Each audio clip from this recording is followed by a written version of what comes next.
大家好，欢迎回到交易之刃。今天我们继续跟大家一起对市场进行分析和展望。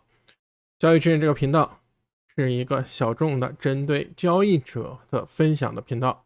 那么如果您有幸看到我们频道对您的交易有一定帮助，请给我们点赞、分享、转发。我们在这里不会马后炮，也不会去预测市场的走势，而是分享对市场的观察和我自己对市场上的应对。好了，请您进入我们今天的视频。我们今天的视频主要是跟大家分享的是空头是多头的空头，那么反过来还有一句就是多头是空头的多头。那么这是如何去理解？如何理解市场上空头仓位非常大而产生的这种排空效应？那么后续市场这些指数还有个股，它们是否还有能量继续向上？回调会是一个反转吗？那么我们具体的对不同的情况进行以下的一个分析。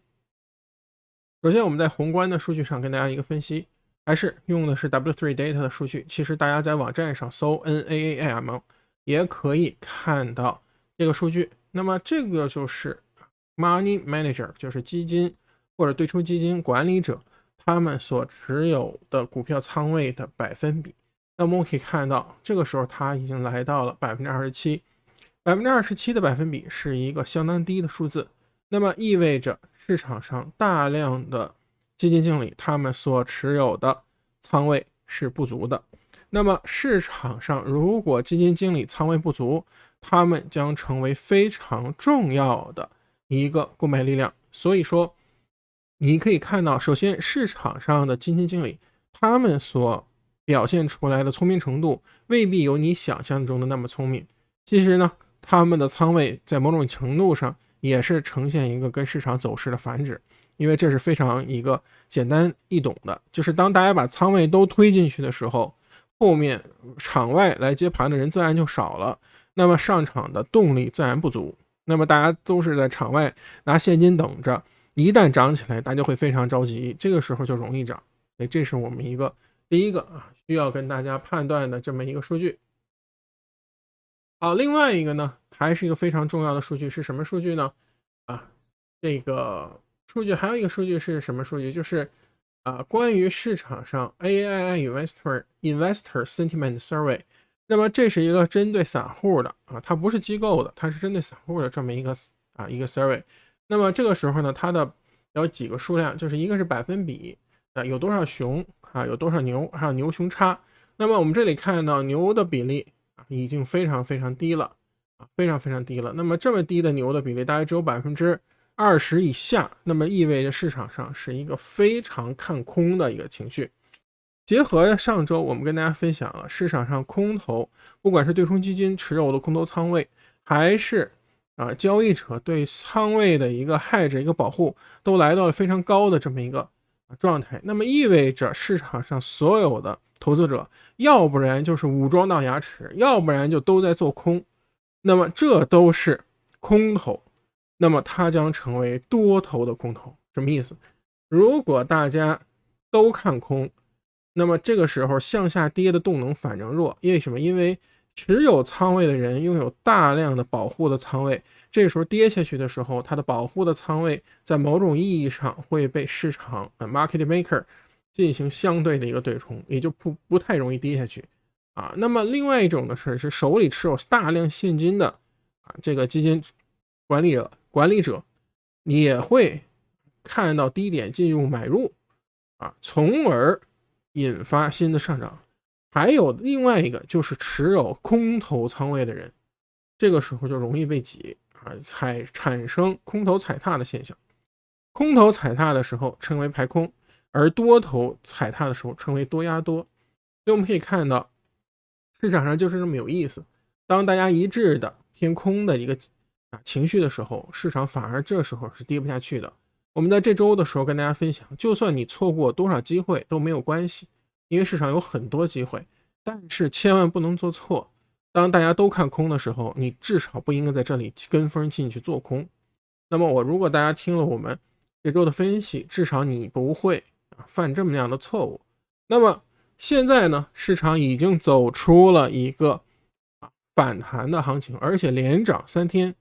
那么在这样的情绪下，我们市场是否还有继续上涨动力？我们要针对微观的这个走势进行再次的一个分析，微观分析。好，那我们再来看一下这个数据的一个市场的一些情绪。好，那么市场的情绪的话，这里面有整个趋势还是偏弱，但是呢，市场的深度回复的是非常快。我们来看一下市场的深度，那么市场的宽度已经快速的回复到了一个中值，回复到了中值，它还没有到过热哟，但是它已经回复到了一个中值，那么意味着我们前段时间那么上周四、上周五到这周一所产生的这些买点，其实那么好的黄金的买点，好判断好做的买点，在现在来说已经没有了，也就是我们已经进入了市场交易难度在变大的这么一个过程。好，那么我们进行对整体的这个环境分析完了以后呢，我们来看看周线和日线的走势。好，我们来看一下周线级别的走势。那么周线级别的走势，我们来看一下。第一，我们在标准普尔这个地方下跌之后，大家看，我们说 MACD 这里沉的非常沉，它有向下的这么一个需求。那么这周的 K 线呢，正好又被这个蓝线，也就是8周的13周均线压住。然后呢，这个阳线其实是对阴线的一个反包，所以这个位置上，其实你出现阴线、出现阳线或者十字线，在统计上是没有什么差别的，也就是下周的走势怎么走都行怎么走都行。那么我有一点呢，我希望大家知道，就是所有人都在传9月份是最差的一个月，统计上是这是没有任何问题的。但是8月份8月份已经出现比较大的下跌的情况下，和我们已经有了将近10个月这种下跌的情况下，那9月份一定是不是还是这么差呢？这个不好说，确实不好说。但整体上9月份确实是比较差的月份，但我们不能带着一个统计学偏差来看这个市场。我给大家举个例子，什么叫统计学偏差？比如有人说女司机开车不如男司机，那么你统计上，比如假设，我先说这是假设，事实上也不是。假设女司机开车所产生的交通事故或碰撞比男司机整体上平均高 0.01%， 由于人数非常多，它形成了统计学的显著。假设这条是成立的，但是不代表每个女司机她的开车都不如每一个男司机，因为本来即使是群体有一点点的显著，也不代表每一个个体都一定是符合这个规律。这里面还包括一状态分布，排在前面开得特别好的，怎么能跟你前一个排得特别差的中间也赶不上呢？所以说这叫做统计学的一个谬误。所以我们看到，如果9月份在统计上是比其他月份差，它不代表每个9月份一定都差，但是在统计上我们可以做出一个预期和一个保护，说我们9月份比较差而已。所以我相信大家这里要注意，我们交易是根据当下的走势进行判断，而不是强行冠上一个帽子的预判。这是我跟大家一个分享。好，那么这里先再说回周线。周线的话，我们标准普尔这里是一个反包阳线，那么这就是一个阳线去包了一个阴线，其实这里是比较强的这里是比较强的。然后呢，我们看纳斯达克100。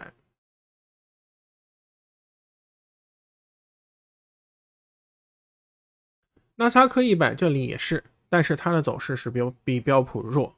走势比标普弱。那么这两天呢，主要是因为什么呢？今天呢，尤其是周五的反弹，就是因为美元这个地方有一定的回调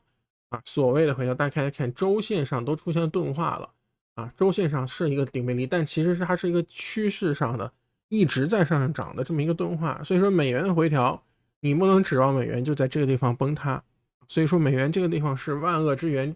或者说也是非常利多美国的我之前给大家讲过对于美元的这个理解。那我们看完周线之后，我们就要到日线上进行一个关注。那我们来看看日线上的这么一个走势。好，那我们回到日线上，我们首先看纳斯达克100我们来看这里面还是跟大家分享，我用 Zigzag， 这个是一个叫 Lucerne AMB 的一个作者做的那么它这是我参数用的是21日，当然你可以调成这种55日的话，那它这信号就更少一点那我用的21日，你可以用小的，比如13日都可以。然后呢，这样的信号普遍都是一个马后炮，或者说是出来的比较少啊，就是说出来之后你基本上操作起来比较难度比较大。那我自己做的信号呢都是当下的，但是它不可能有它这样的一个精准，大家可以进行一个对比啊。如果覆盖上比较多，那说明什么呢？说明能抓到比较重要的顶底啊。那么就是这么多说一句。那么底部在这个位置上，那顶部这是一段完成了以后，那么这个一个下跌，大家注意看 QQ 的这个日线其实是非常强的。我们日线上呢，这周是5个交易日，1、2、3、4、5，第一天大跌以后啊，大家看第一天大跌以后，就是其实不是第一天，就是只有这个4个交易日，对吧？那我们这是周五啊，出现了一个反转之后，那么低开向低，拉起来了，然后紧跟着呢就是三个阳线啊，紧跟着3个阳线，而这3个阳线直接把这个阴线包住了。那么而且这个阳线战胜了我们的关键的13日线的这个一个生命线。那么具体操作我们要看，从日线上来看，我们的整个均线的开口仍然是比较大，而且是向下的，那么意味着向上攻的时候它会有一个所谓的阻力。那么想破坏这个形态的话，它一般来说必须要上去之后进行一个回拉盘整之后，这个均线拉直了之后，这样比较容易上攻啊，比较容易上攻，做一个筹码的交换。那么还有一种做法呢，就是这个位置上上去之后，它下来再做一个什么，再做一个低点也可以，就是要不然是这样，要不然的话呢是这样，再做一个低点，因为或者说在这儿盘整一下再做一个低点，那么两条均线是出现了一个粘合之后再向下，那么这样的话呢就可以去看看这一波有可能走完，因为这是一个 A、B、C、D、E 嘛。走5波。那么这个具体上我们要从小级别去看小级别去看。那么现在日线上我们看到 QQ 是这样，然后我们再看到IWM 这更好 ，IWM 更强为什么呢？因为第一，小盘的估值，大家如果去看一个网上那些资料，去彭博社呀看到这个资料，小盘的估值其实是来到08年的低点。那么相对来说，小盘这里更强，为什么？因为直接就开在了13日线以上，而且它在紫色带之上，这是一个比较强势，这是比 QQ 强的那么我们再看到另外呢，就是这个标普的日线是这样，也是插到了紫色线里，那相当于大的科技在这里呢算弱的。那我们看标准普尔的周线我们看这个周线也是这个日线上今天都是大科技比较强，那么今天周线上呢，其实就是一个花叉，整体上是比较不错的但是呢比较亮眼的，大家看亮眼的在这儿呢特斯拉一会儿我们会对这个什么呢？还有这个看银行这儿，这是周线上比较亮眼的。那么这个地方大家看这个healthcare 的这个 research 它这儿也比较亮。那么特斯拉这个地方就非常亮眼了这段时间涨得非常好，那么我们在这个位置上一会儿会再单独分析特斯拉的一个走势。那么现在的话，这是对于整个的我们的 index 一个表现。那我们再回来细看 index 的表现的话，我们回到这个60分钟或者是5分钟的一个走势。5分钟的走势的话，我们看5分钟，上次我们说5分钟，在上一个视频中，我们5分钟的策略是什么？我跟大家说如果这个地方形成了一个盘整区，那么如果这个位置上下来，我们呢选择在一个低点进行一个操作。那么如果呢出现了一个什么，在这个位置上，大家看这是一个标准的大型的一个 W 底的这么一个操作，这是一个 W 底的一个突破。那么 W 底的一个突破出现了以后，我们就按 W 底的突破去做就可以了。那么今天的话其实非常好操作，今天的话这个地方一突破，那而且这个位置上你看你的买入价差不多4020左右，其实盘前就可以看到突破了。你4020左右，那你上去之后，你这里的止损差不多就是最多咱按15个算，其实就10，你就按15个算，那么上面现在已经到了67了，那么你就减20的话，你是47，其实已经是一个1:3的一个盈利出来了。所以今天这个突破的操作是比较容易的，但是5分钟这个走势随时都可以结束5分钟随时就可以结束。我们如果看到一种情况，就是5分钟的这个情况，它在这个位置上下来了之后没有形成盘整再向上是比较健康的。那么如果这个位置上形成了一个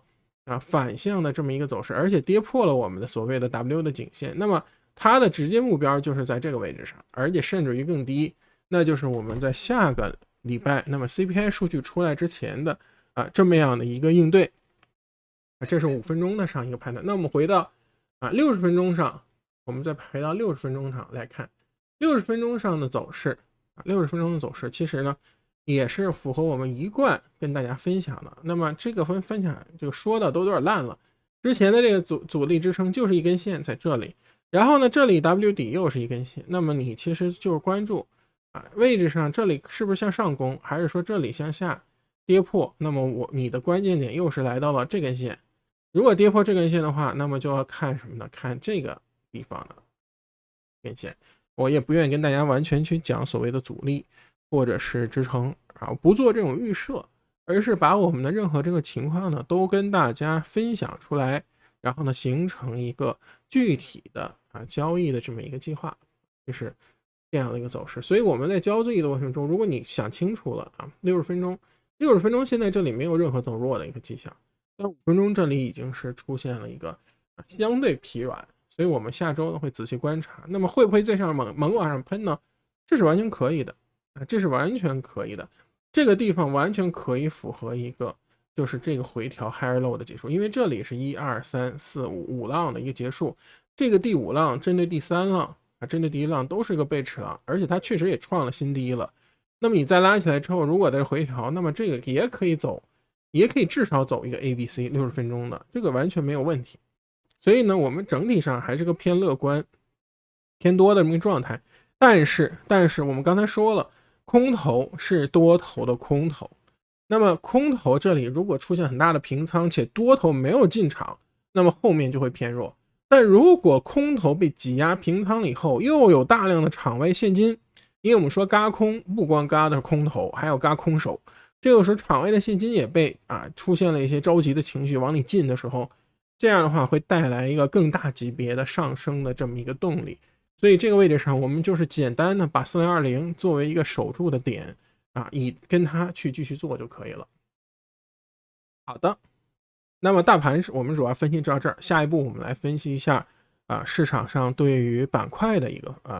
分析。好，板块方面呢，我跟大家来看一下我们这个字体比较小我给大家念一下而有朋友反映就是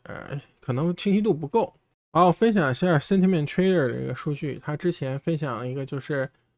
当我们市场上的信息正在一个恢复，还有呢就是我们看到它这里有多有空的一些观点，那么大家可以去订阅他们的这个服务去看。那我想分享的就是当这个 inflation 的数据可能会比较好，然后市场上信心在恢复的过程中，其实市场上有很多的钱，还有很多的钱，尤其美元增长的话，还有很多外来的钱对美股其实并不是一个利空，它可能表现的会比较好。所以我觉得还是那句话，我没有觉得太悲观，对后面的走势我不会太悲观，因为即使出现了，我给大家分享一下，就是咱们说一下这个最悲观的一个行情好了，就是如果我们遇到了一个最悲观或者最差的一个行情出现了以后，就是这个位置上这个位置上是一个假的上涨，对吧？比如说到这个黄线之后，假的上涨就直接向下跌了。那么如果9月份是非常差的，而在这向下跌，那对于我来说我也不认为是很差，是因为这个位置上仍然是给我们一个非常好的买入的一个机会。为什么呢？因为市场整体的这个深度会给你出现一个这样的一个情况，我给大家看一眼